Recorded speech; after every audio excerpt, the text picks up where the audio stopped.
you have some time to look at questions 1 to 5.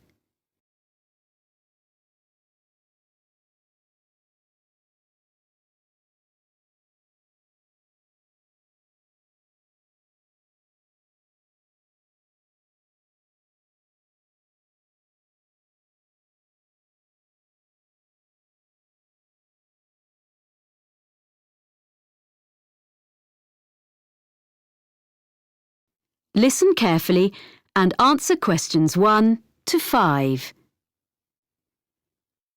Hello, how can I help you? Hi, I'm Carlton Mackay, and you booked me some flights recently to Australia and some internal ones? Oh, yes, Mr. Mackay. I remember you now, of course. Well, I find I'm going to need car hire while I'm in Sydney after all. I think you said you could recommend a good value company? Yes, that's right. Cost-wise cars. They're very good and don't charge lots of extras. They have 3 offices in the Sydney area, including one office right at the airport. So I'll just book it online? Yes, you can book online, but you should have their phone number too, just in case. Of course. That's 1800 705 639. It's on the website, and you can get a discount if you quote your booking reference from us. Oh, what's that? I mean the one you got from me when we booked your flights. I have it here. 743002. Oh, thanks. I guess I've got it at home, but I'll write it down again in case. A discount is good. So, where exactly is the office? I'll be coming to the domestic terminal from Melbourne. It's immediately outside the international terminal. OK.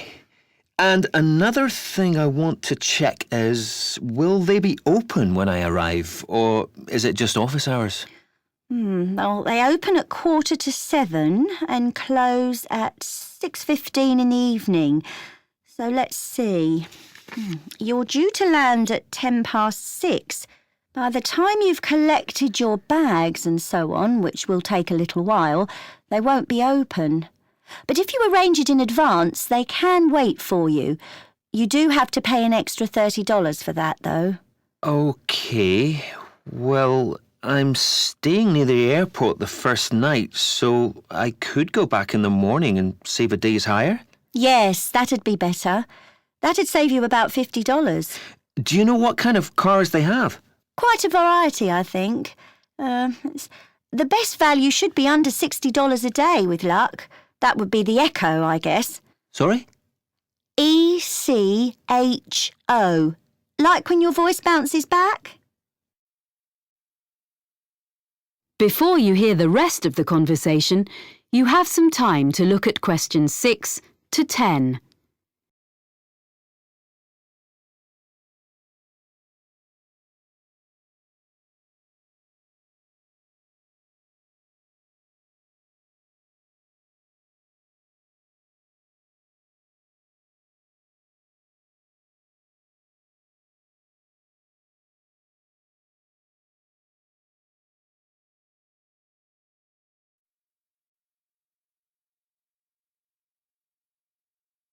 Now listen and answer questions 6 to 10.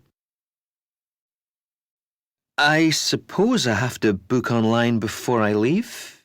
That's the best way. They won't deduct any charges until you finish with the car, but they do need your credit card number when you book, and of course they'll want to see your driving licence when you collect. How long will you need it? I'm in Sydney for 7 days. I'll only actually need to use it on 3 or 4 of those days, I hope, but I'll keep it for the whole week. I guess it's going to be a few $100s. Can you suggest anything I can do to keep the cost down? Oh, you get quite a big discount if you do less than 1,000 kilometres in the week. Oh, that's good. I don't suppose I will be driving that far, actually. But, oh yes, the other thing I should mention is the insurance. It's included in the price. Oh, that is good value then. Yes, But what you must remember is that it doesn't cover anything except the car, so you must be careful not to leave anything at all in it when you park, because your luggage isn't insured, even if it's out of sight, locked in the boot. Yeah, well, I think my travel policy will cover that, actually. Good. OK, and can I return the car outside office hours? My flight home is very early in the morning. Can I put the keys through the door or something? There's a secure box just outside the office on the pavement. You just drop the keys in there. Oh, good. And one other thing, you should remember to buy petrol before you leave it. If you don't drop the car back with a full tank, you get charged to fill it. I recommend you go to a supermarket before you go out to the airport. Thanks for the tip. Not at all. Do call in again if there's anything else I can help with. I will. Many thanks. You have some time to look at questions 11 to 15.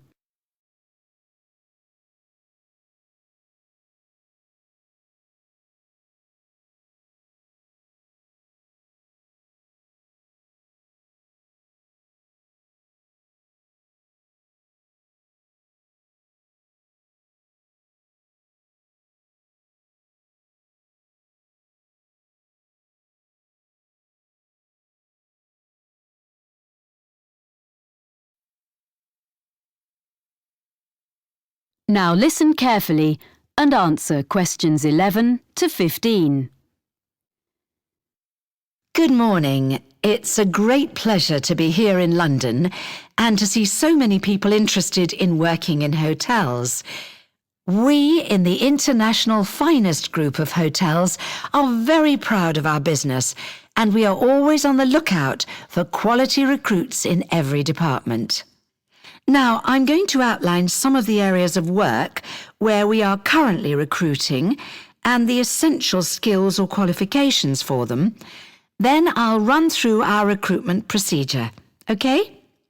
At the moment, we're looking for a number of people for administrative posts in different parts of the world, and also some roles which involve a lot of travelling.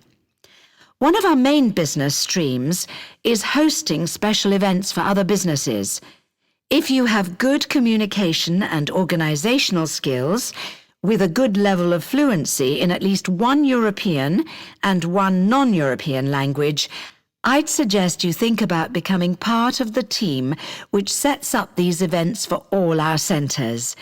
This would mean being based full-time in our London office. The work ranges from setting up small meetings a few days ahead to organising international conferences 2 years in advance, so there's plenty of variety. Some of the conferences we run have as many as 1,000 delegates, so it's quite challenging. Then there are some posts available for professionals in the catering field. Chefs we can find. It seems this is a popular career choice in many parts of the world, as in the UK these days, in spite of the exacting standards. But people to manage catering departments need more than a love of producing quality food. We're after really energetic and totally efficient young managers who already have the relevant business qualifications. No training on the job here. And they must share the team's determination to make everything run smoothly at any time of the day or night.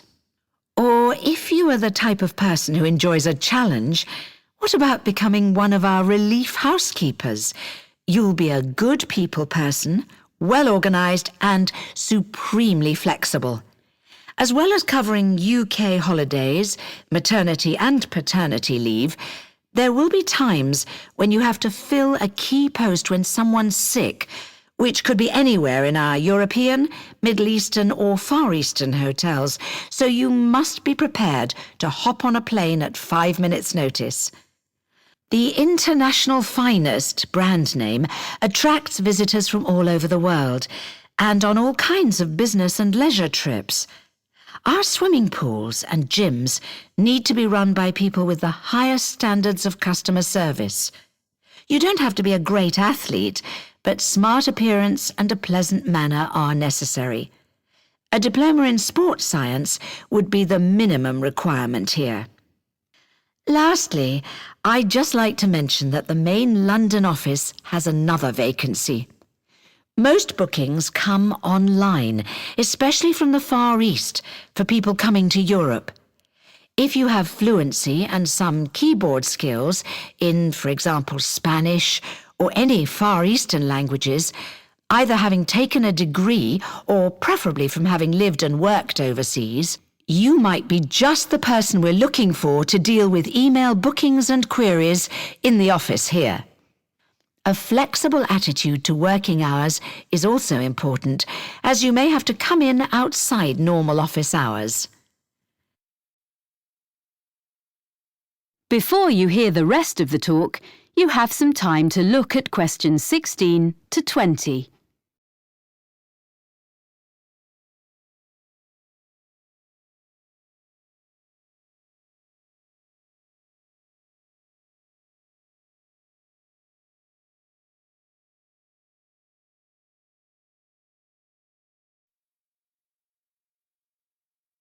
Now listen and answer questions 16 to 20. So that's an overview of the kind of jobs. Now, how to get them. First of all, provided you have a UK work permit, you can go online and register an interest in working for us. By return, you'll receive a unique applicant's code, which is your personal identification number and which we'll use in all communications. Along with that, you get access to the Human Resources website, where you should make sure you understand the legal terms and conditions which apply to all our employees. That's also where you can then download the application form, fill it in, and send it back along with your CV. You'll know within 48 hours whether you're being considered, as you get an automated response. Sorry if it's a bit impersonal, but at least it's quick. Hopefully, if we like the sound of you, there will be in that automated response a list of times for an initial interview which will take place by telephone during the following week. You confirm by email which of the time slots will suit you. Provided the interview is satisfactory, at that point we'll ask for any evidence of qualifications required, which might be your degree or diploma certificate or so on, which you have to send certified copies of, and we contact your referees. The last thing you have to do is you come along and have a look round the International Finest Group head office, get to know some of our team in Human Resources face-to-face, and participate in a one-day recruitment seminar, which involves a number of group and individual activities, along with other potential employees. Then, with luck, we'll offer you a job. So I hope you like the sound of joining our organisation. You have some time to look at questions 21 to 24.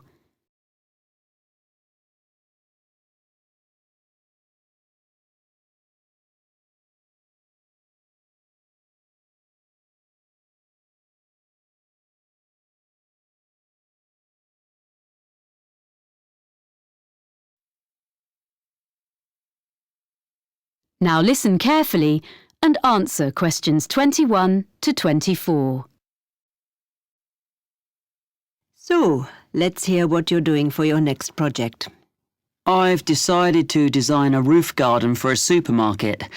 I've been looking at some on the web, and I think that a garden on top of a building is the up-and-coming thing. Okay. So you've done a bit of reading already? Mm-hmm. What benefits would there be for the client? Why do you think a supermarket chain would be willing to meet the expense of construction? You do realise that would be the first thing they raise. Yes, I know. But I'd explain that in spite of the initially high expense, they would save that much in approximately 5 years. Well, I'd have to do sums. Calculate specifically. Yes. How would the saving come about? Mainly through lower heating and aircon bills. The extra insulation offered by having a layer of living plants in the soil would make a huge difference. Okay. But they might feel the expense of maintenance would be an issue. After all, supermarkets don't normally employ gardeners. What I thought was, if they made it a community garden rather than a simple low-maintenance green roof. So there'd be public access. Oh, yes. Then there'd be a sense of ownership in the local community, and people could take responsibility for it instead of the supermarket paying a commercial company, and it'll really boost their public relations. That's a good point. And have you been looking into how roof gardens are built nowadays? I'm still exploring that. But if I take advantage of the latest technologies for roof gardens, it shouldn't be too difficult. But in any case, you have to use lightweight materials. But that's a matter of making the right choices. You can even use quite traditional ones, such as wood, for the planting areas. Yes, that's what I thought. It'll look good and it isn't too heavy. But for the basic construction, the issue you have to address first is the material used between the building and the garden. You mean the barrier fabric, which ensures there's no chance of rainwater leaking down into the building? Yes. Nowadays that is very good and quite easily sourced. Then, on the other hand, there's the business of water within the roof garden itself. You mean drainage? That's an important feature of the construction in any roof design. Yes, but I think most drainage issues have been well understood for quite a long time. Okay. But another thing is with plants in an exposed situation, you usually need to find ways to optimize rainfall. Yes, because rainwater is best for the garden, if you can store it for when it's needed. What I've been looking at are some buildings which use fairly conventional storage tanks, the kind that have been in use for decades, but have them linked to modern automatic watering systems. Sounds complicated. It's less so in practice than it sounds, I think. I've been researching them, and actually the latest ones definitely work very well, and they can be electronically regulated to suit the local microclimate. That sounds interesting. You seem to have been doing some thorough research. Make sure you reference all your sources when you write it up. Yes, sure. There's one more aspect I'd just like to run past you if there's time. I want to include a light feature in the design. Of course. I've got a sketch here. Let's have a look then. Before you hear the rest of the conversation, you have some time to look at questions 25 to 30.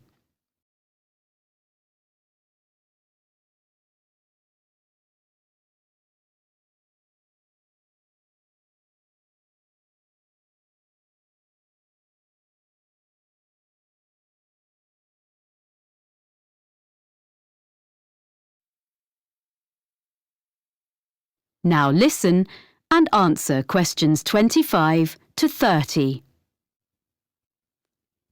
Well, I was really impressed by something I saw on a roof in Cornwall, and I'd like to design something similar. You have an area of planting, and I'm thinking of installing this lighting in an area filled with low-growing evergreen shrubs. You'd have to have lights and things well away from anywhere children might be. But I can see this could be very effective, if a bit complicated. How would it work? On this drawing, this is a section view. You have this low wall on the right. Yes, that's it. This is just one element, and these areas would be repeated all round the planted area. I think this will probably be a wooden wall using reclaimed timbers with an angled ceramic top surface. Perhaps even ridge tiles, like they use on roofs? Ah, yes.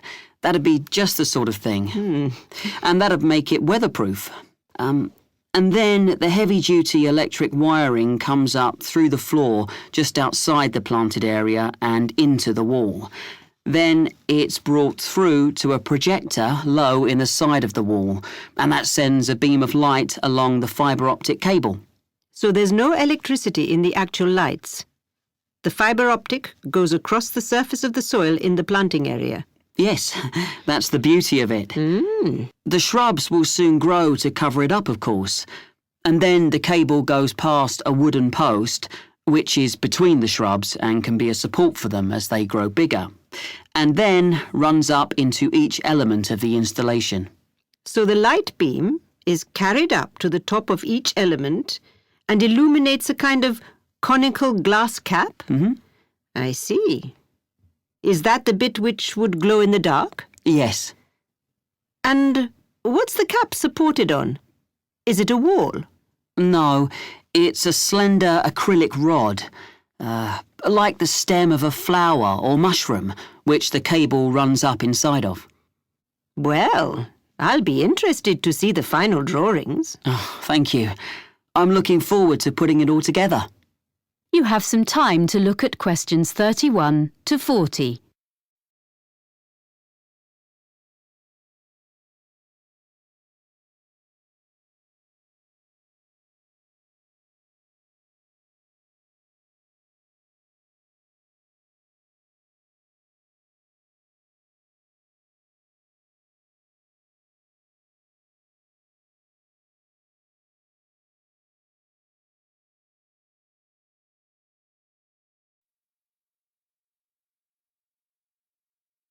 Now listen carefully and answer questions 31 to 40. First, I would like to tell you how the Argus computerized photography system has helped marine researchers. Then I shall talk a bit about sand collecting. Well, Argus is the system Dr. Rob Holman developed when he was working at a research pier on the coast of North Carolina about 20 years ago. This pier stretches out over the water, and it's the longest research pier in the world, with an observation tower on the end of it. The researchers there make precise measurements of how the sand moves about under the waves. This research is critical to the study of beach erosion in places where the coastline is being worn away. The Argus system helps to solve the difficulties encountered by these researchers. The system correlates the data from under the water with what Dr. Holman gets from his fixed camera, which is mounted above the water on the pier and uses time-lapse photography. Some of Dr. Holman's results have changed the way people understand how sand moves. To quote S. Jeffreys Williams, a coastal geologist with the United States Geological Survey, the system is a critical piece of new technology, and the Argus system allows us to quantify and document visually the changes to the coast on a variety of different time frames. A lot of these take place when there is a storm, or at other times when it is difficult to have people out on the beach making observations and taking measurements. Up to now, Argus installations have been installed in places in Oregon, California, Hawaii, England, the Netherlands, Australia, New Zealand, Spain, Italy and Brazil, as well as in North Carolina. Now, I'd like to introduce Dr. Holman's sand collection. He started collecting sand in the 1980s, and he still collects it now, even though he has around 1,000 samples. They come from his travels and from geologists and amateurs all over the world, and the collection includes sand from each continent, including Antarctica. People send him sand in envelopes, plastic bags, paper towels, and all sorts. Each is stored in a glass jar, which Dr. Holman labels by latitude and longitude of its origin, as well as he can work them out. Sometimes the information is a bit sketchy. Anyway, it's mainly geology students at the university who study his collection, and they can learn a lot from it. For instance, one set of tubes displays sand from the east coast of the US, so you can see that the sand gets lighter and finer from north to south. By the time a grain of sand eventually washes up on a beach in Florida, at the southern end of that journey, it has been battered by waves for a long time, so the grains are fine and rounded, because most of the time sand is not stationary on the beach.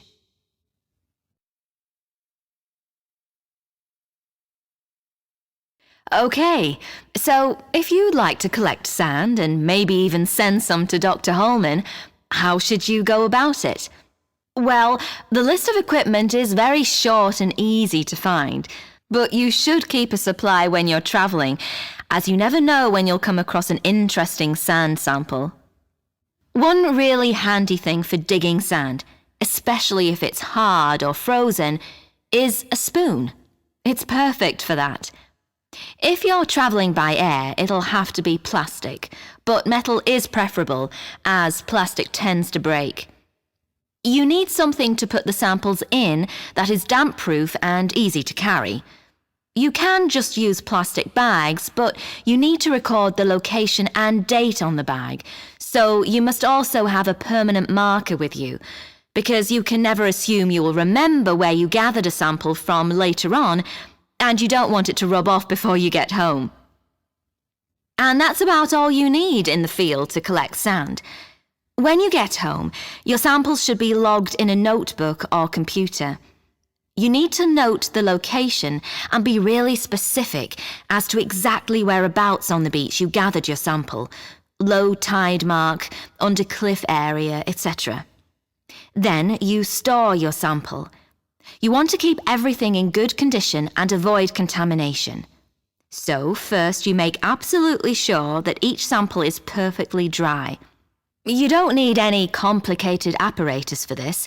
You can just air it out on layers of newspaper, which is suitably absorbent. Most people find that's the best way. Then, lastly, but this is really important, before there can be any chance of confusing this latest sample with another, you put it in a clean small bag or a jar, and you must stick an identification label on straight away. Some people put one inside as well, in case the outer label falls off, but that's up to you. Well, that's about all you need to know to get started as a sand collector. Any questions? That is the end of section 4.